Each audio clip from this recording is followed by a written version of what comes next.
Was the Mercedes W220 a forgotten masterpiece, or an expensive mistake hiding behind a luxury badge?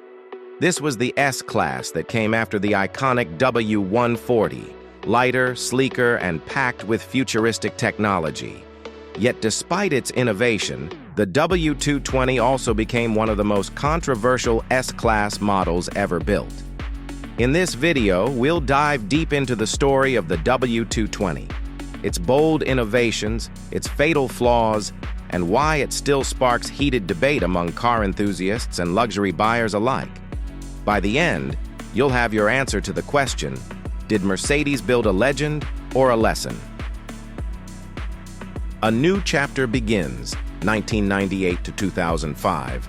Mercedes introduced the W220 S-Class in 1998, marking a clear departure from the oversized, overbuilt W140. The new model was shorter by 11 centimeters, narrower by 3 centimeters, and a remarkable 300 kilograms lighter. Mercedes wasn't just refining a shape, it was redefining the S-Class. The design was more elegant and fluid, with soft lines, a slimmer profile, and less visual bulk. On the inside, it offered a luxurious cabin filled with plush leather, real wood trim, and new electronic systems that aimed to push the boundaries of what luxury could feel like. Power and performance. The W220 came in a variety of versions to satisfy a wide range of buyers.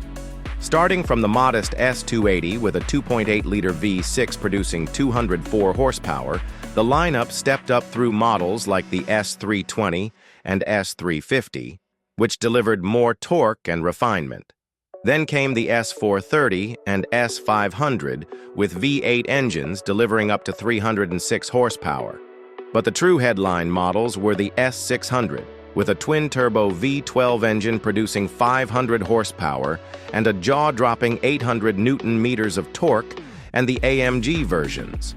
The S65 AMG added more performance and aggressive styling, but the S65 AMG was in a league of its own, packing 612 horsepower and a monstrous 1,000 Nm of torque. It could rocket from 0 to 100 kilometers per hour in just 4.2 seconds, faster than some Ferraris at the time. Mercedes offered rear-wheel drive and even 4MATIC all-wheel drive in certain variants, all paired with either a 5-speed or 7-speed automatic transmission depending on the year and trim. Technology that changed the game. Where the W220 truly aimed to stand out was in its innovation. It featured AIRMATIC air suspension that could adjust ride height and damping in real time, making every drive feel tailored to the road. It also came with Distronic, Mercedes' first attempt at adaptive cruise control, which could maintain a safe following distance. The Command infotainment system was cutting edge for the late 90s, offering GPS navigation, voice control, and even a built-in TV in some markets. Mercedes also introduced Keyless Go, allowing for push-button starts and keyless entry long before it became common in other cars.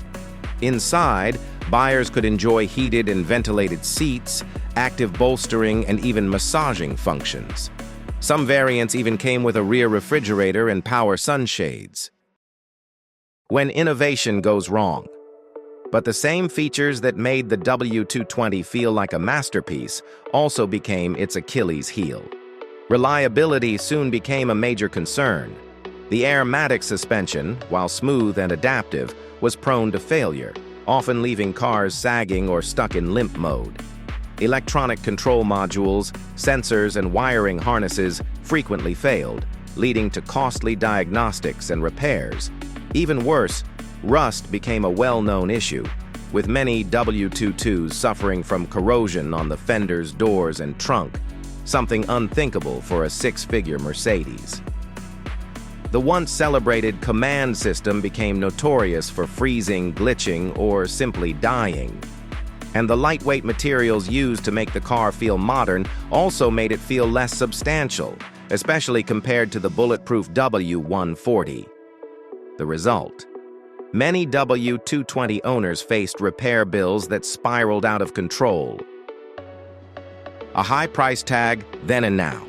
Back when it launched, the S500 cost around $85,000, while a well-optioned S600 could push well over $120,000. The S65 AMG, that started north of $180,000, making it one of the most expensive sedans on the planet at the time. Despite the reliability concerns, Mercedes sold over 485,000 W220s between 1998 and 2005.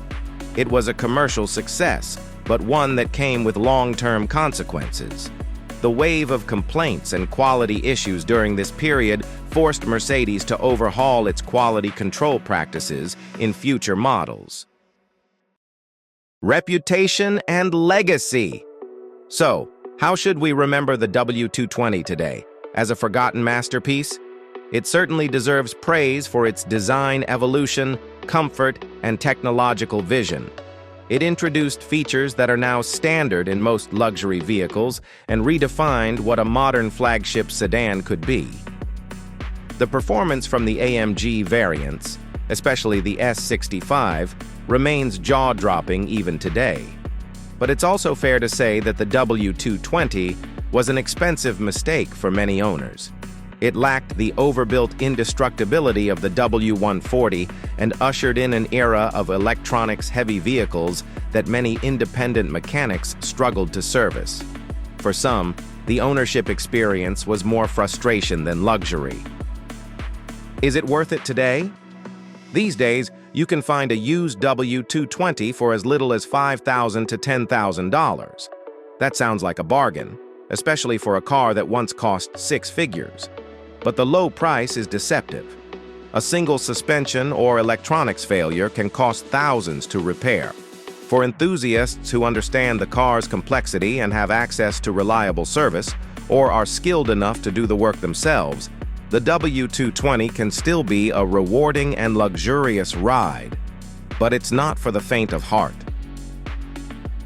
The Mercedes W220 was bold, beautiful, and deeply conflicted. It tried to lead the industry with innovation and style, and it succeeded in many ways. But it also stumbled in execution, costing Mercedes its hard-earned reputation for reliability and over-engineering. So, was it a forgotten masterpiece or an expensive mistake? In the end, maybe it was both. A flawed icon that pushed too far, too fast. If you enjoyed this deep dive into one of the most complex S-Class models ever made, make sure to subscribe and turn on the notification bell for more fascinating automotive stories. And tell us in the comments, would you own a W220 today? Thanks for watching. See you in the next video.